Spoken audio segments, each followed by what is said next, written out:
There are approximately 65, 70 countries around the world that are currently affected by landmines. That constitutes about a third of the world if you think about it in terms of nations. And landmines themselves can completely cripple communities and devastate economies and their livelihood. So it isn't just the individual or the family of an individual who might happen to be maimed or killed by a landmine, it's the whole community.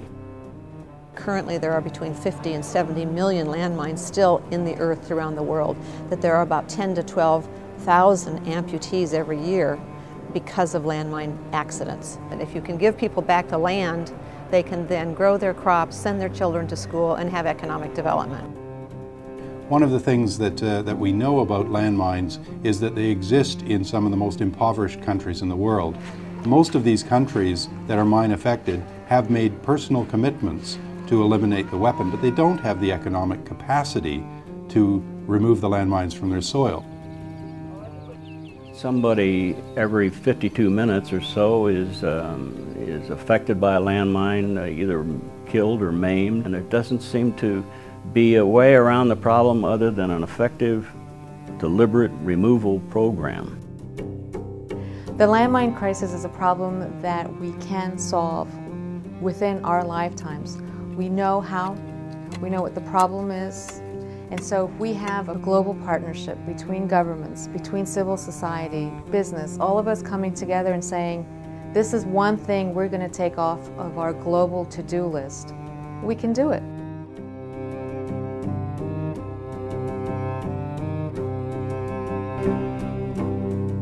Landmines themselves were designed to disable an opposing armed force of some kind or the other.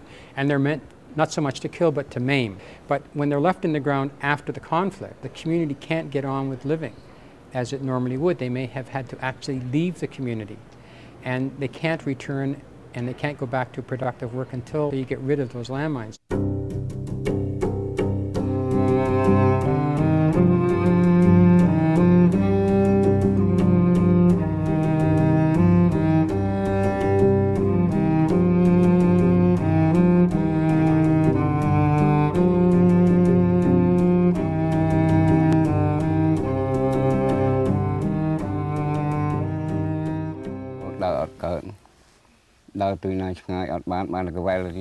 I live in the village of Tathook.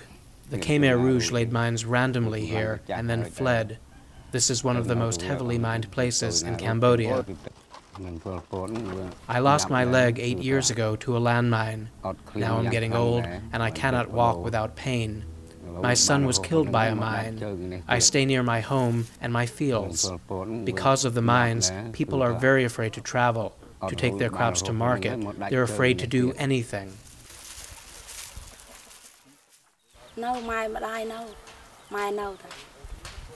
I'm an orphan and I lost my leg to a mine 7 years ago.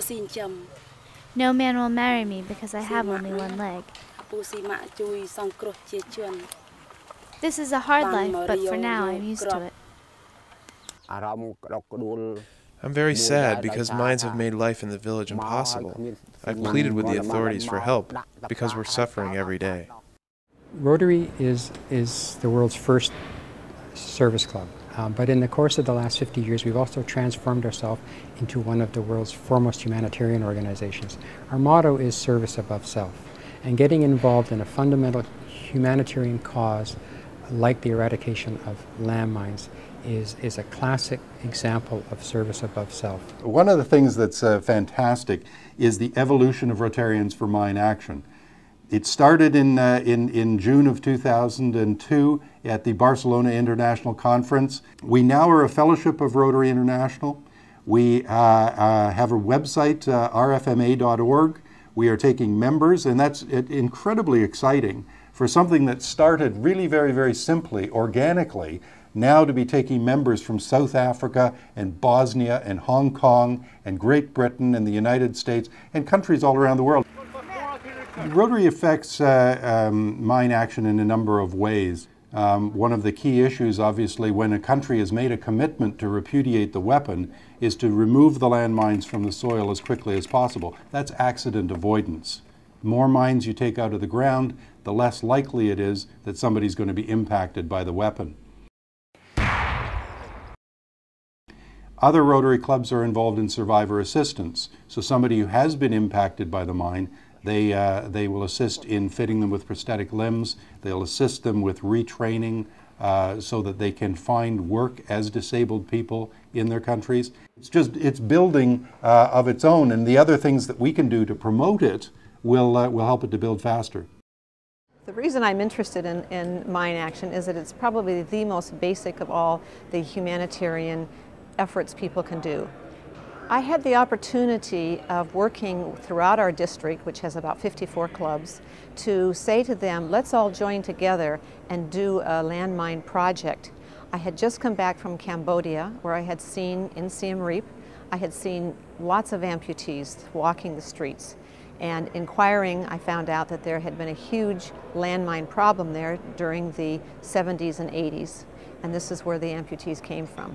So working with the clubs in my district, we were able to put together a multi-district project where we were able to fund 2 villages to be totally demined, and we actually had enough money left over to build 3 wells in one of the villages and to put a school in another village. After I retired from the Air Force, I was with a corporation locally, and I met some Rotarians, and I was very interested in what Rotary stood for. I think people did not realize the enormous, horrible impact that landmines have, the indiscriminate nature that they have. I don't think that, and I don't think I realized it. I think the universality of the infection of landmines is really what kind of impressed me. We sponsored a golf tournament last October in conjunction with the Rotarians For Mine Action, Seattle-based group. So we raised $20,000, which is enough to pay for a landmine dog, one of these Belgian shepherd type dogs, and for his training, which he's undergoing training now. He'll go to either Bosnia or Sri Lanka, and that's his destination, and we'll be, of course, keeping up with that. Our members are just absolutely imbued, enthralled with this program. They really are. Adaptive Minefield works with the United Nations Association of the USA in 6 of the most heavily mined countries in the world. We raise funds to clear mine